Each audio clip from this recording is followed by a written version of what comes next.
ला हौला वला कुव्वता इल्ला बिल्लाहिल अलिय्यिल अज़ीम। औज़ु बिल्लाहि मिनश शैतानिर रजीम। बिस्मिल्लाहिर रहमानिर रहीम। अल्हम्दुलिल्लाहिल्लज़ी हदाना लिहाज़ा वमा कुन्ना लिनहतदिया लौला अन हदानल्लाह।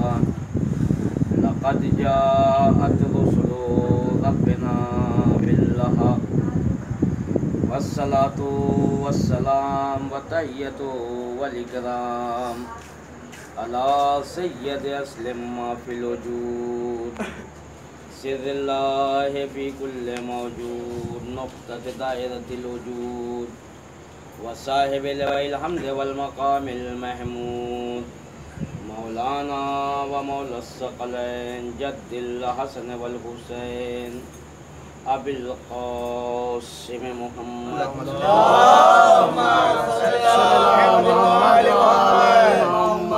अला अहले बैत तय्यबीन ताहिरीन अल मासूमीन अल मज़लूमीन व लानतुल्लाहि अला आदाइहिम मिन यौमिना हाज़ा इला क़याम यौमिद्दीन।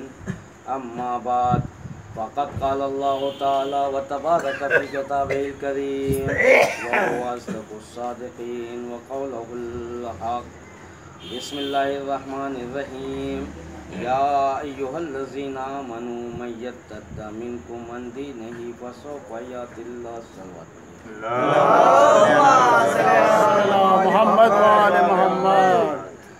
हाज़िरीन किराम क़द्र मातमदारान सय्यदुश्शुहदा, चंद मिनट की तकरीर है और आपके ज़ौक़ की नज़र है कि ज़िंदा रहिए, सलामत रहिए। कि कुरान मजीद की जिस आय करीमा को सरनामे गुफ्तगू करार दिया है उसमें खालिक कायनात ने इरशाद फरमाया कि ऐ साहिबान ईमान, जब तुम अपने दीन से फिर जाओगे, मुनहसिर हो जाओगे, पलट जाओगे तो अल्लाह एक कौम को खल्क़ करेगा। आयत में आगे अल्लाह ने कुछ निशानियाँ बयान की कि जब तुम अपने दीन से फिर जाओगे, पलट जाओगे तो मैं एक ऐसी कौम पैदा करूँगा जिसकी निशानी ये होगी कि वो रसूल को दोस्त रखती होगी और रसूल उसे दोस्त रखता होगा। अल्लाह उस कौम को चाहता होगा और वो कौम अल्लाह को चाहेगी।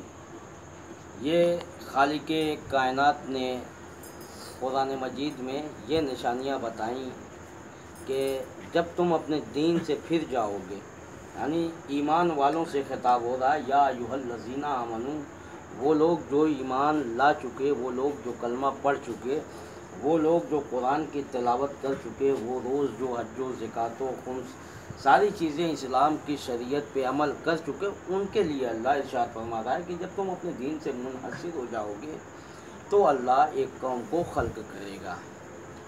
अब अज़ीज़ाना मोहतरम, लेकिन ऐसे तो हर कौम कहती है कि अल्लाह हमें चाहता है, हम अल्लाह को चाहते हैं, रसूल हमें चाहता है, हम रसूल को चाहते हैं। मगर फ़ैसला कैसे हो कि वो कौम कौन है जिसे अल्लाह भी चाहता हो, रसूल भी चाहता हो और वो कौम के लोग भी अल्लाह व रसूल को चाहते हों।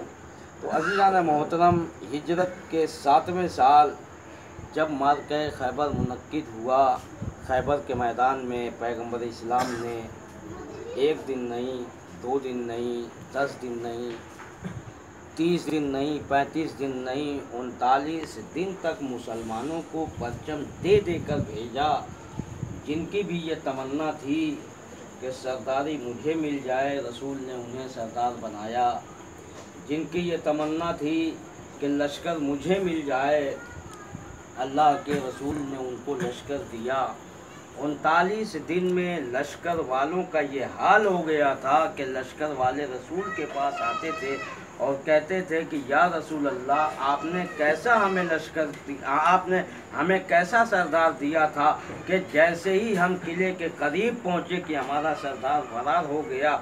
और सरदार ये बात कहता था कि या रसूल अल्लाह, आपने कैसा हमें लश्कर दिया है।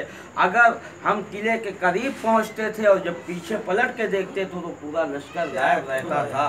कहा कि अल्लामा शिबली नुमानी सीरतुन नबी में लिखते हैं कि 39 दिन ये मुसलसल शिकायत आ रही थी कि लश्कर का जो सरदार होता था वो लश्कर पे इल्ज़ाम लगाता था, लश्कर वाले अपने सरदार पे इल्ज़ाम लगाते थे, और दोनों ये कहते थे कि या रसूल अल्लाह, हम कैसे लड़ते, हमारा सरदार भाग गया था। और सरदार कहता या रसूल अल्लाह, हम कैसे लड़ते, हमारा लश्कर भाग गया था। उन्होंने लिखा कि 39 दिन तक ये मामला तो चलता रहा, मगर इसका सरकार दो आलम ने कोई फैसला नहीं किया। अब अजीज़ान मोहतरम, इसमें फैसला सरकार दो आलम ने बहुत अच्छा फैसला किया। जब पैगम्बर इस्लाम 39 दिन तक ये बातें सुन चुके, यानी सबकी शिकायत, तो कहा कि लाउतियन्ना रायता गदन रजुलन कर्रारन, कि कल मैं अलम उसे अता करूँगा जो मर्द होगा, जो कर्रार होगा, जो गैर फर्रार होगा, जो बढ़ बढ़ के हमला करने वाला होगा, और जिसे अल्लाह और रसूल दोस्त रखता होगा, और अल्लाह व रसूल को वो दोस्त रखता होगा। ये सरकार दो आलम ने इरशाद फरमाया। अब 40वां दिन जब नमूदार हुआ, वो रात की सारी बातें आप लोगों को मालूम है, ज़्यादा लंबी चौड़ी नहीं करनी है, आधे घंटे के अंदर इंशाअल्लाह मजलिस ख़त्म करनी है। कहा कि 39 दिन तक जो मैदान से भाग रहे थे, अब वो रात भर जाग के अलम की तमन्ना कर रहे हैं। अब अजीज़ान मोहतरम, जब रात भर जागे और उन्हें अलम नहीं मिला, तो आज लोग कहने लगे कि अलम बिदात है। अगर उन्हें अलम मिल जाता तो ये सुन्नत हो जाती। बिल्कुल सही। अब अज़ीज़ान मोहतरम, 40वां दिन आया, पैगंबर इस्लाम खैमे के बाहर आए। क्या देखा कि पूरे लश्कर वाले सब बनाए खड़े हुए हैं, कोई सबसे दाहिनी तरफ निकल रहा है, कोई बाईं तरफ निकल रहा है कि रसूल शायद हमें देख लें, हमें अलम दे दें।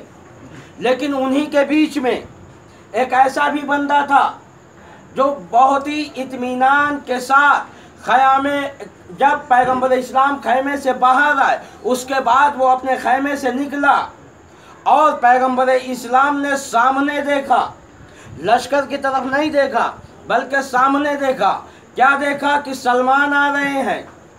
भाई सब लोग पूरी रात जाग के अलम की तमन्ना कर रहे थे, अलम की दुआएं कर रहे थे कि पैगंबर इस्लाम शायद कल अलम मुझे दे दें। लेकिन आज जब सब के सब जमा, और सलमान ने ये बात सोची भी नहीं कि अलम मुझे मिलेगा, इसलिए कि वो जानते थे कि अल्लाह के रसूल ने जो शफाअत बयान की है वो इन लश्करों में कोई है ही नहीं, बल्कि अल्लाह के रसूल ने जो शफाअत बयान की है वो सिर्फ मौलाए मुत्तकियान के अंदर पाई जाती है। यानी वही एक ऐसा बंदा है जो मर्द भी है, कर्रार भी है, गैर-फर्रार भी है, गड़बड़ के हमला करने वाला है, जिसे अल्लाह व रसूल दोनों पसंद करते हैं और अल्लाह व रसूल को वो पसंद करते हैं। चल बात पढ़िए।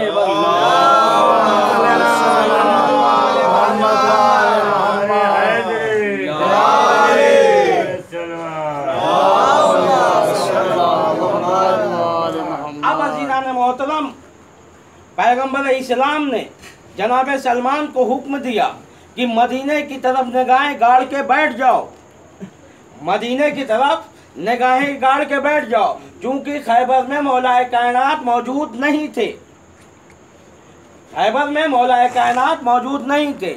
अब सलमान मदीने के रास्ते की तरफ निगाहें गाड़े बैठे हुए हैं कि पैगंबर इस्लाम ने कहा कि नादे अलीयन मज़हर अल-अजाइब, क्या कहना, वाह। जब मौलाए कायनात को मदद के लिए बुलाया, जब मौलाए कायनात को मदद के लिए बुलाया, अब जैसे ही यह आवाज़ नबी के ज़बान अक़दस से निकली कि एक मरतबा मौलाए कायनात ने कंबर से कहा, कंबर जाओ तलवार और मेरी ज़रा लेके आओ।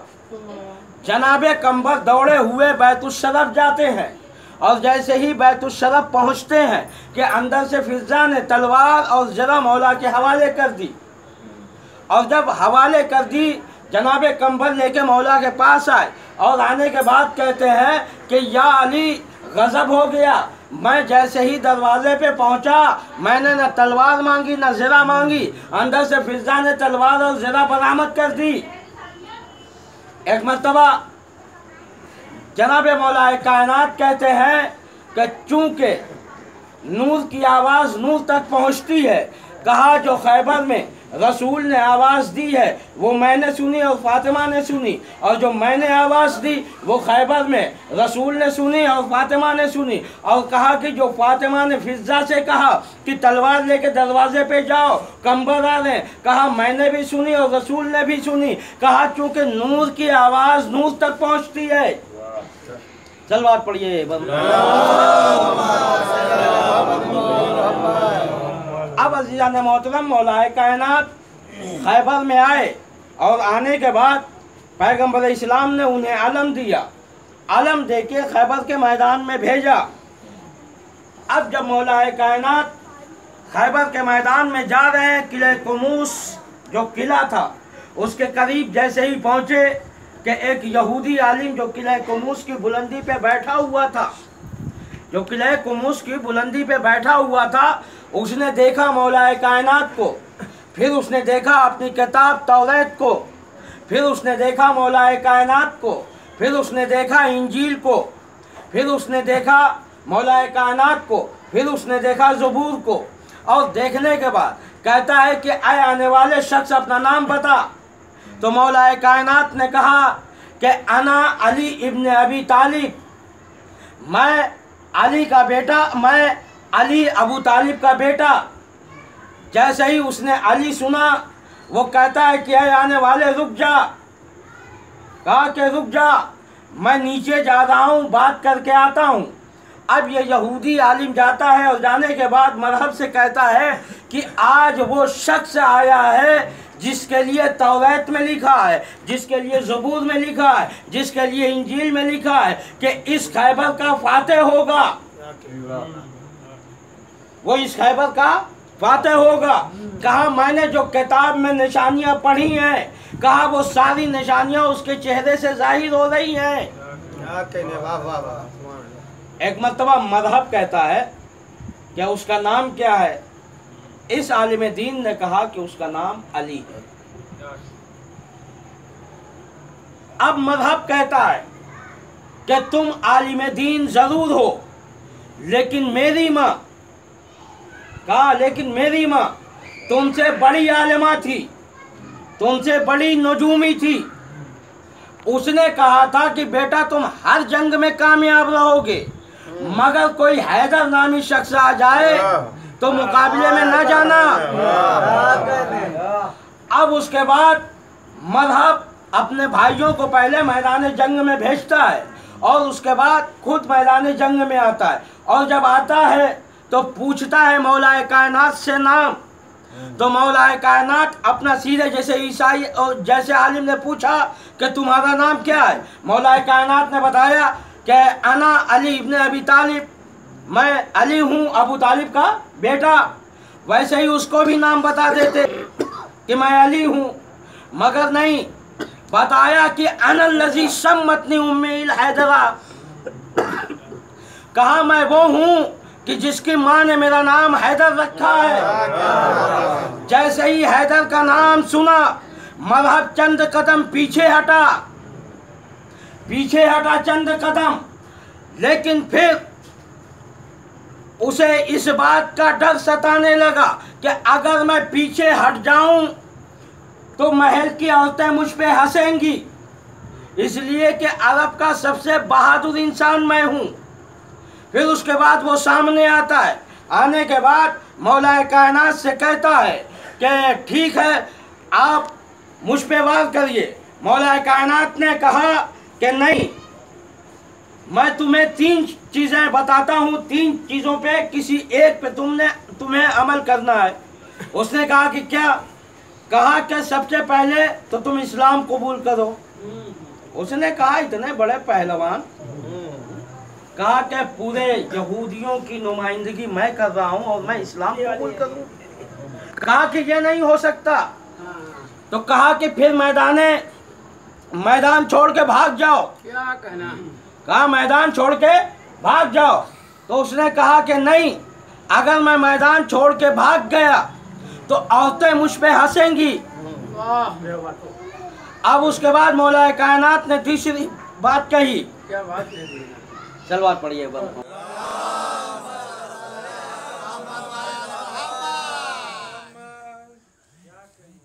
और सलवार पढ़िए।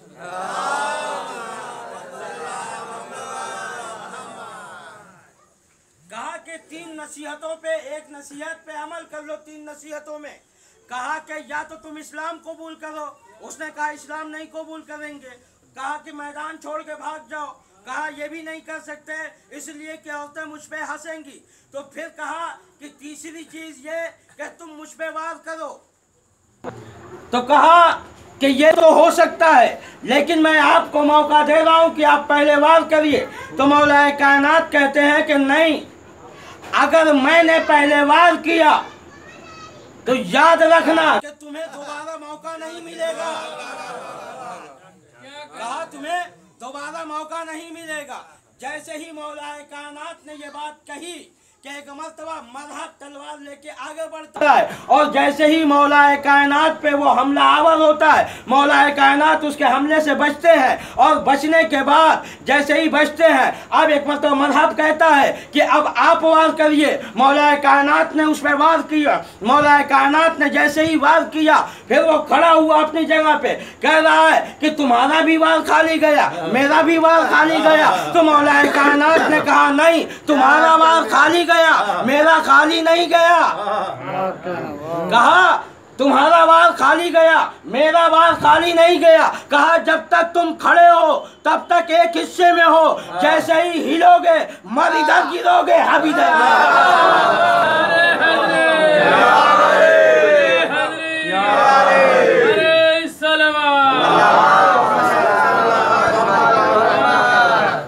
क्या मोहतरम, मौलाए कायनात ने मजहब को फिन्नार किया।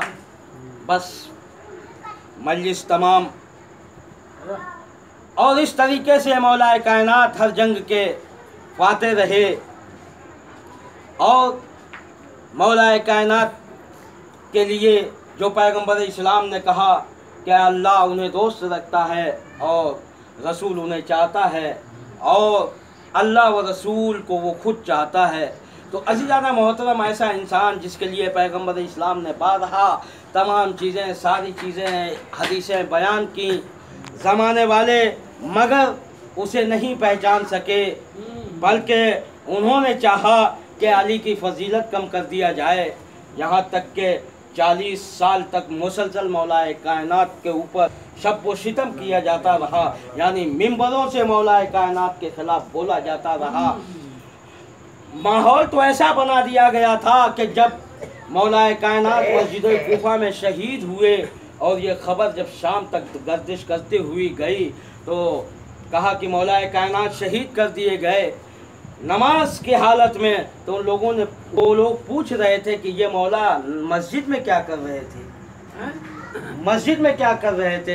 यानी इतना शब व सितम मौलाए कायनात पे हुआ। अज़ीज़ान मोहतरम, मंजिल यही नहीं रुकी बल्कि और भी आगे बढ़ी कि मौलाए कायनात के बेटे इमाम हसन अलैहिस्सलाम को ज़हर दगा दे दिया गया। और सिर्फ ज़हर दगा नहीं दिया गया बल्कि इमाम हसन अलैहिस्सलाम के जनाजे पे तीर बरसाए गए। मंजिल और आगे बढ़ी। इमाम हुसैन अलैहिस्सलाम ने मदीने को अलविदा कहा और 10 मुहर्रम वो दिन कि अभी आपने 10 मुहर्रम आशूर का दिन मनाया। आशूर के दिन इमाम हुसैन अलैहिस्सलाम ने वो कुर्बानियाँ दी जो रहती दुनिया तक याद रखी जाएगी। अज़ीज़ान मोहतरम, जब इमाम हुसैन अलैहिस्सलाम शहीद हो जाते हैं और जब यह आवाज़ गूंजती है क़द क़ुतिला अला ज़ुबिहल हुसैन बे करबला, कि इमाम करबला की ज़मीन पे ज़िबा कर दिए गए। इस आवाज़ का जब गूंजना था कि ज़मीन करबला हिलने लगी, और जब ज़मीन करबला हिलने लगी फ़ुरात का पानी नैज़ों उछलने लगा। तारीख़ ने लिखा कि आसमान से खून की बारिश होने लगी, और जब बारिश होने लगी तो एक मरतबा जनाब ज़ैनब सैयद सज्जाद के खैमे में जाती हैं, और जाने के बाद कहती हैं कि बेटा सैयद सज्जाद क्या क़यामत आ गई। एक मरतबा सैयद सज्जाद ने कहा फूफी अम्मा ज़रा खैमे का पर्दा तो हटाइए। जैसे ही खैमे का पर्दा हटाया, एक मरतबा सैयद सज्जाद ने कहा सलाम अलैका या अबा अब्दुल्लाह, बाबा मेरा सलाम। एक मरतबा जैसे ही सैयद सज्जाद ने सलाम किया, ज़ैनब ने पूछा कि सैयद सज्जाद तुमने सलाम किसको किया? कहा देखो बाबा का सर नो के नेज़ा पे बुलंद है। आज़ादारों, जुल्म यहाँ पे रुका नहीं, बल्कि अहले हरम के ख़याम में आग लगा दी जाती है, बीवियों के सरों से रिदाएँ छीन ली जाती हैं, और 11वीं मुहर्रम आती है, तमाम लोगों को असीर कर लिया जाता है, और उन्हें असीर करके पुश्त की नाके पे बरहना नाकों पे बिठाया जाता है, और अहले हरम को कूफे की तरफ रवाना कर दिया जाता है। अज़ादारों, जब ये कूफे की तरफ काफ़िला जाता है, काफ़िला कूफे की तरफ, तो जब बाज़ार कूफा में पहुंचता है, बाज़ार कूफा में एक अली की चाहने वाली जिसका नाम तारीख़ ने उम्मे हबीबा लिखा है, ये बाज़ार कूफा में उसका घर था। एक मरतबा उसने देखा कि कूफे के बाज़ार में बहुत शोर है। एक मरतबा उसने अपने कनीज़ से पूछा कि ये शोर कैसा है? कहा कि कुछ कैदी लाए जा रहे हैं कूफे के बाज़ार में जो हुकूमत के ख़िलाफ़ बगावत किए थे। एक मरतबा ये उम्मे हबीबा अपने छत पे जाती हैं और जाके देखती हैं कि कुछ कैदी हैं जिनके हाथ बंधे हुए हैं, जिनके गले बंधे हुए हैं, और इस आलम में उसने देखा कि एक बच्ची है जो अपने होठों से अलतश अलतश कह रही है, हाय प्यास हमें मारे जा रही है। ये बच्ची के होठ को देख के उम्मे हबीबा अपने छत से नीचे आती हैं, और आने के बाद एक प्याले में पानी लेती हैं, और लेने के बाद जनाब ज़ैनब सलामुल्लाह अलैहा के पास जाती हैं, और जाने के बाद कहती हैं ऐ बीबी ये पानी इस बच्ची को पिला दीजिए और मेरे लिए कुछ दुआएं कर दीजिए। एक मरतबा जनाब ज़ैनब ने कहा कि है मौज़मा बताओ तेरी दुआ क्या है? एक मरतबा उम्मे हबीबा कहती हैं कि मेरा शौहर परदेश में गया है, दुआ करो कि वो जल्दी से सही सलामत आ जाए। एक मरतबा फिर जनाब ज़ैनब कहते हैं मौज़मा और दूसरी दुआ तुम्हारी क्या है? एक मरतबा वो मौज़मा कहती है कि बीबी ऐसी दुआ करिए कि जिस तरीके से आपके बच्चे यतीम हुए हैं, हमारे बच्चे उस तरीके से यतीम ना होने पाए। अब अज़ादारों कलेजा थाम लीजिएगा। अब तीसरी दुआ जो उम्मे हबीबा ने कही, जनाब ज़ैनब तड़प जाती हैं, और तीसरी दुआ ये है कि ऐ बीबी दुआ करें कि जब हमारा शौहर सही सलामत यहाँ पे आ जाए तो हम मदीने पहुँच जाए। जैसे ही मदीने का नाम जनाब ज़ैनब ने सुना, कहा बीबी मदीना जाके क्या करेगी? कहा तुझे मालूम नहीं मदीने में मेरा आका हुसैन रहता है। एक मरतबा जनाब ज़ैनब ने पूछा कि मदीने में तुम्हारे आका हुसैन के साथ कौन कौन रहता है? एक मरतबा उम्मे हबीबा ने हर एक के बारे में बताया। एक मरतबा जनाब ज़ैनब ने पूछा, अरे उम्मे हबीबा इतना बता दे, क्या तू अपनी शहजादी को देखेगी तो पहचान लेगी? उम्मे हबीबा ने कहा, अरे मुअज़्ज़मा इस कूबे के बाजार में मेरी शहजादी का नाम ना ले। अजरुकुम अल्लाह, खुदा आपको कोई गम न दे सिवाय गम मज़लूम करबला के। जैसे ही जनाब ज़ैनब से उसने कहा कि ऐ मुअज़्ज़मा इस कूबे के बाजार में हमारी शहजादी का नाम ना ले, एक मरतबा जनाब ज़ैनब ने कहा, ऐ मुअज़्ज़मा क्या तू अपनी शहजादी को देखेगी तो पहचान लेगी? एक मरतबा उम्मे हबीबा कहती है, ऐ मुअज़्ज़मा मैं अपनी शहजादी की कनीज़ी में रही हूँ, शहजादी ने मुझे कुरान की तालीम दी है, शहजादी ने मुझे पर्दा सिखाया है, तू कैसी बात कर रही है? मैं शहजादी को ना पहचान सकी तो कौन पहचानेगा? जैसे ही उम्मे हबीबा ने ये जुमले कहे, जनाब ज़ैनब ने अपने चेहरे से बालों को हटाया। कहा उम्मे हबीबा कहाँ पहचाना? हमारी शहजादी तुम्हारे सामने बेमकनो चादर वसियालमुल्लज़ी नज़लमु अय्यमुनक़लिबून यनक़लिबून इन्ना लिल्लाहि व इन्ना इलैहि राजिऊन।